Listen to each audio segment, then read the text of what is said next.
Good morning बच्चों, good morning. आइए भौतिक विज्ञान में हम लोग विभवमापी पे जो है सवाल लगाए। उस दिन बताया था आप लोगों को विभवमापी की सहायता से सेल का आंतरिक प्रतिरोध ज्ञात करना। अरे भाई सूत्र क्या था, बताए थे आप लोगों को सूत्र small r equal to capital R कोष्टक में E/V-1। फिर उसके बाद में उसी सहायता से नया सूत्र बनाए थे। देखते हैं सवाल क्या है। चित्र में एक चित्र बना हुआ है, किसी 1.5 वोल्ट के सेल का आंतरिक प्रतिरोध मापने के लिए 2.0 वोल्ट का विभवमापी दर्शाया गया है। खुले परिपथ में सेल का संतुलन बिंदु 110 सेंटीमीटर पर मिलता है।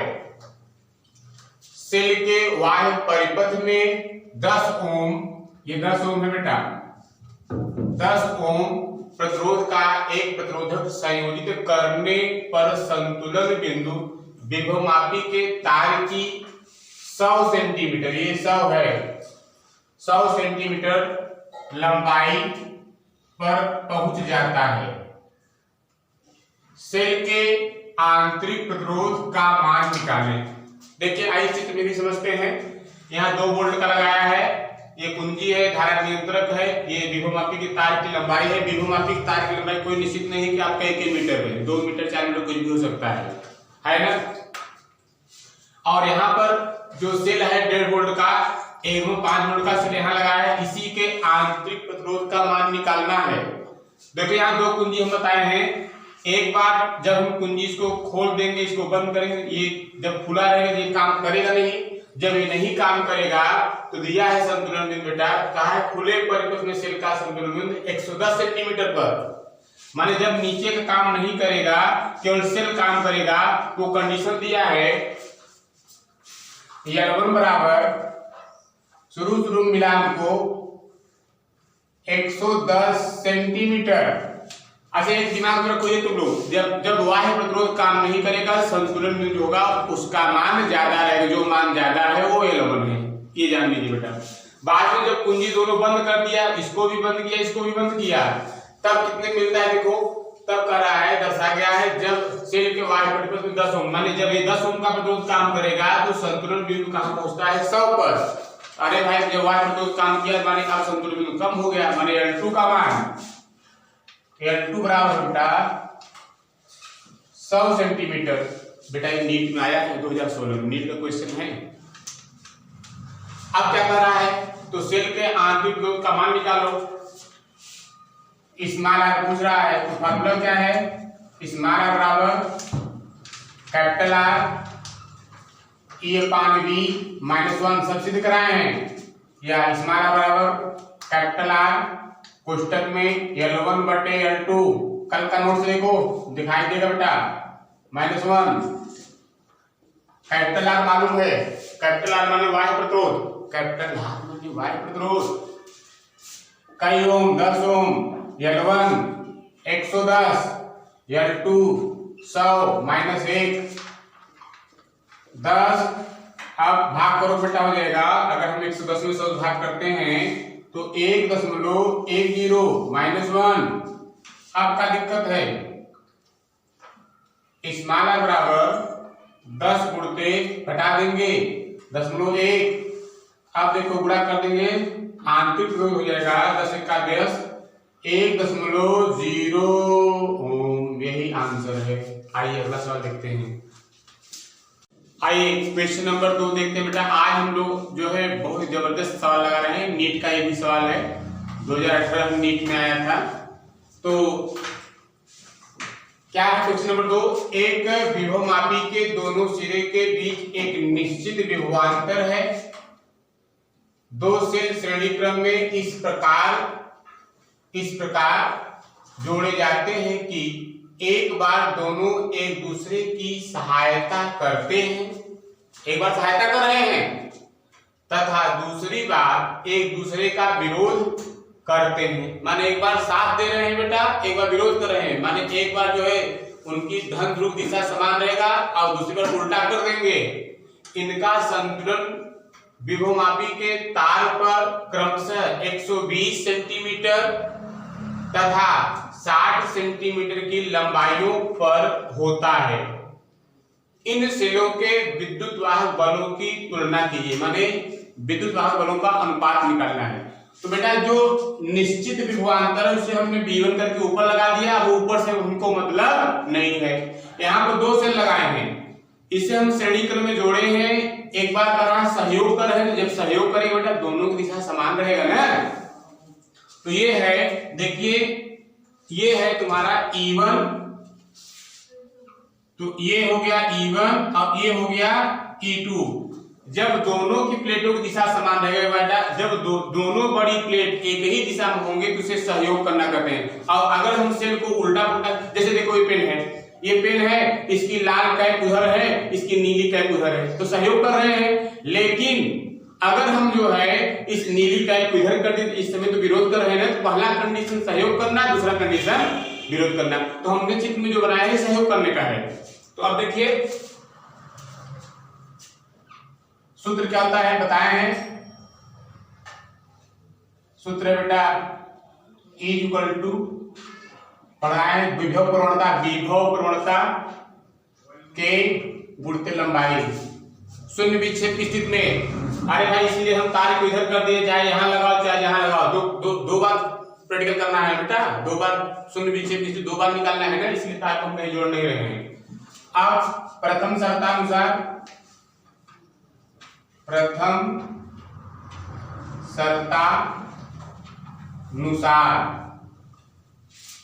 सहयोग करने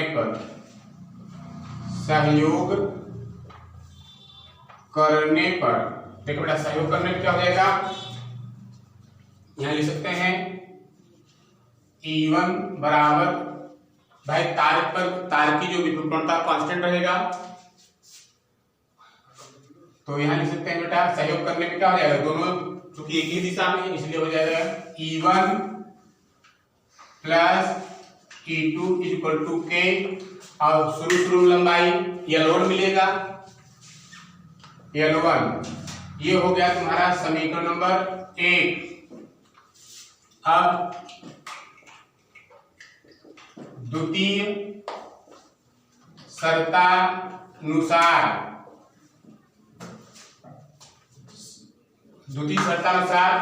देखो बेटा पहली बार तो सहायता कर रहे थे, अब विरोध करने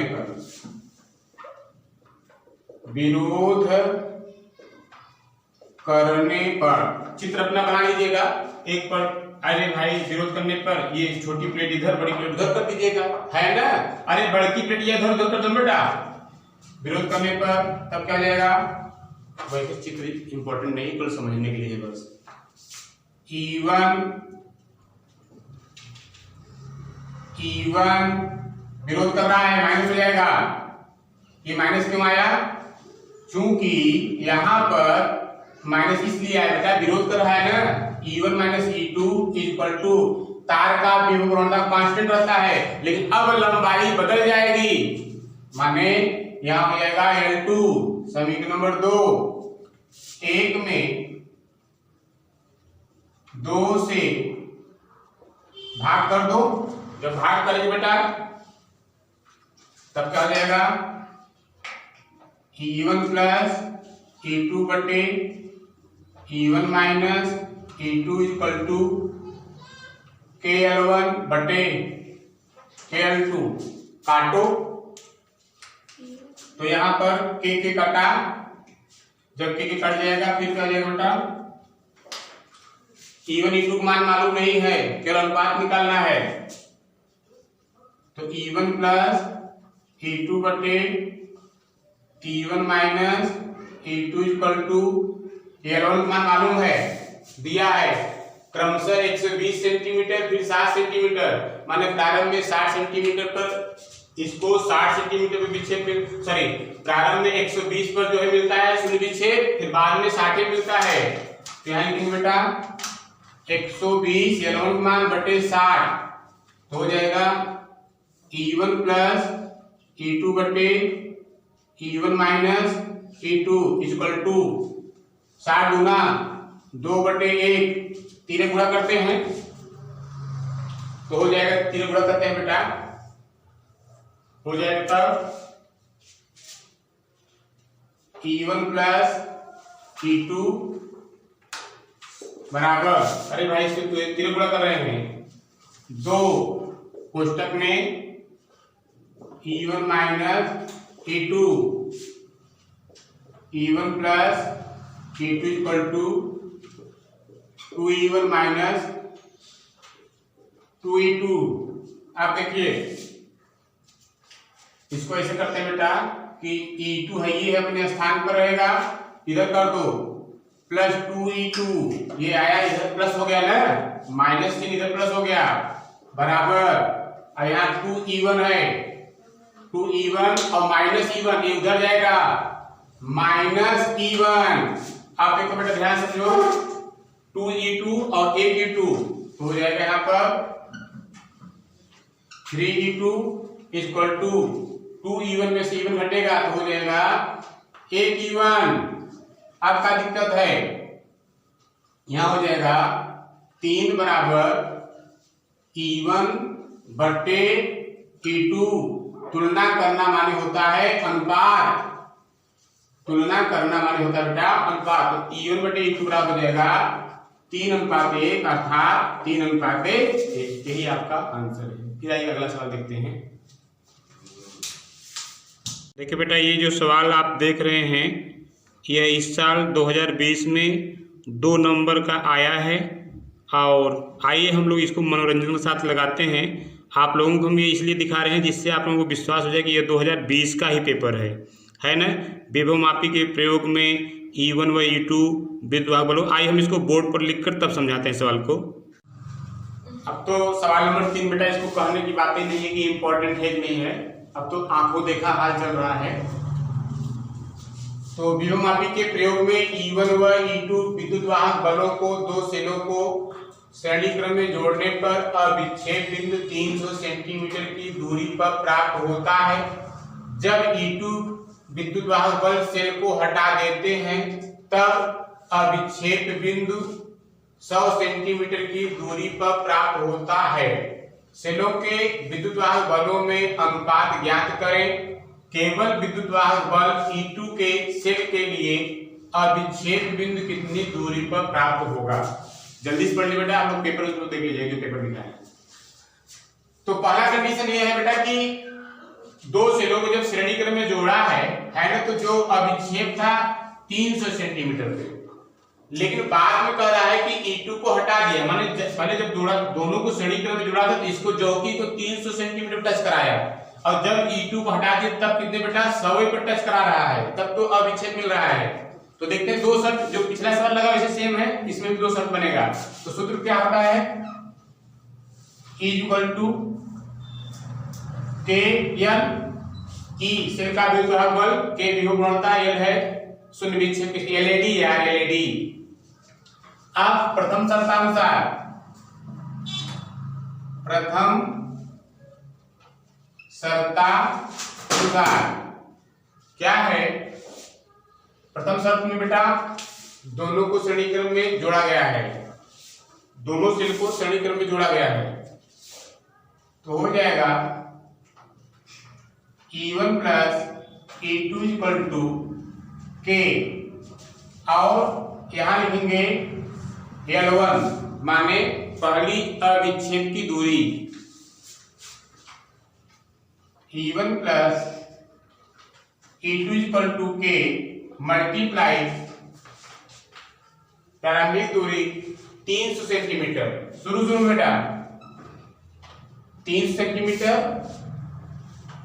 ये हो जाएगा तुम्हारा समीकरण नंबर 1। अब देखिए क्या करा है बेटा, दूसरी शर्त क्या है, करा है कि जब E2 विद्युत वाहक बल सेल को हटा देते हैं, द्वितीय शर्त में E2 को हटाता है, और जब E2 हटेगा तो क्या बचेगा, E1 बचेगा। तो द्वितीय शर्तानुसार, द्वितीय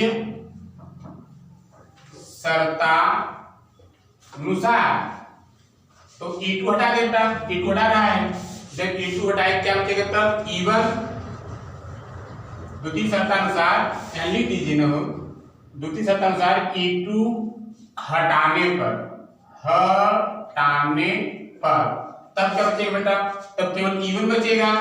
E1 इक्वल टू के अविच्छेद भी बदल जाएगा, L2 अविच्छेद की दूरी बदल गया ना, तो अब हो गया बेटा ये, अब E1 इक्वल टू के, अब L2 का मान अविच्छेद बदला कितना 100 सेंटीमीटर पर, तो यहां हो जाएगा 100। अब ये हो गया तुम्हारा समीकरण नंबर 2। अब समीकरण नंबर 1 में 2 से भाग करते हैं, तो समीकरण नंबर 1 में 2 से भाग, तो एक क्या है E1 प्लस E2 बटे E1, ये समीकरण 2, E1 इक्वल टू 300 के 300 या कैसे भी बेटा के मल्टीप्लाई 300 बटे के मल्टीप्लाई 100, काटो, यहाँ के से कटा और 0 0 से कटा बेटा, ऊपर बचा 3 नीचे बचा 1, तीन गुणा कर देते हैं, तो 3E1 equal to E1 plus E2। अगर किसी E1 को इधर लाएंगे बेटा अच्छा से घटेगा, तो जब घटेगा कितना हो जाएगा, तब 3E1 में से एक E1 का बेटा 2E1, यानी लिखते हैं हम 2E1 इक्वल टू E2। अब यहाँ लिख सकते हैं गुण पे एक से गुणा कर देते हैं, यहाँ लिख सकते हैं E1 बटे E2 इक्वल टू 1, 2 नीचे आ जाएगा, तो यही तुम्हारा क्या हो जाएगा आंसर, अर्थात दोनों सेलों के विद्युत वाहक बलों का अनुपात 1:2। अब देखिए इसमें तो एक सवाल और कर रहा है, अरे भाई 2 नंबर का सवाल है। अब कह रहा है कि केवल विद्युत वाहक बल E2 के, केवल यह देखो, केवल विद्युत वाहक बल E2 के सेल के लिए अविच्छेद बिंदु कितनी दूरी पर प्राप्त होगा। माने अब कह रहा है E1 को हटाओ और E2 लगाओ, अब बताओ कितनी दूरी पूछ रहा है, जो कि कहां टच कराएगा E1 को हटाने पर। अब यहां बेटा तीसरा शर्त, तृतीय शर्तानुसार कहा बेटा कि E1 हटाओ, कह नहीं रहा लेकिन हमको समझना पड़ेगा, E1 हटाओ और E2 के लिए शून्य विक्षेप, E2 के लिए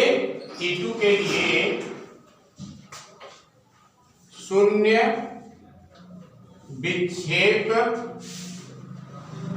की दूरी, ये तीसरा शर्त है बेटा, तीसरा सवाल मतलब उसी में। तो अब क्या करते हैं, हम कोई समीकरण ऐसा रखते हैं जिसमें E2 का मान रहे, तो कहां से देखिए,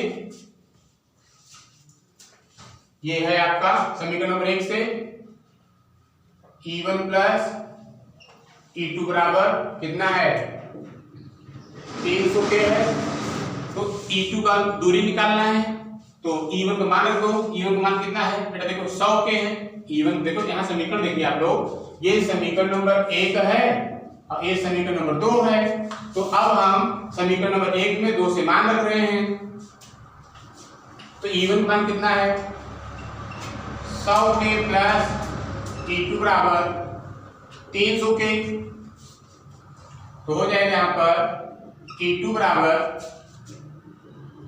300 के माइनस 100 के, उसके बाद हो जाएगा E2 बराबर 300 के में से 100 के घटा बेटा, के विभव प्रवणता है, तो हो जाएगा कितना 200 के, या लिख सकते हैं E2 बराबर के मल्टीप्लाई 200।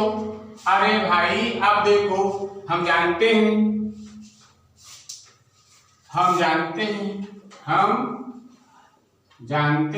क्या जानते हैं, E बराबर KL, तो E बराबर KL, अब इसी तुलना कर दो, तुलना करने पर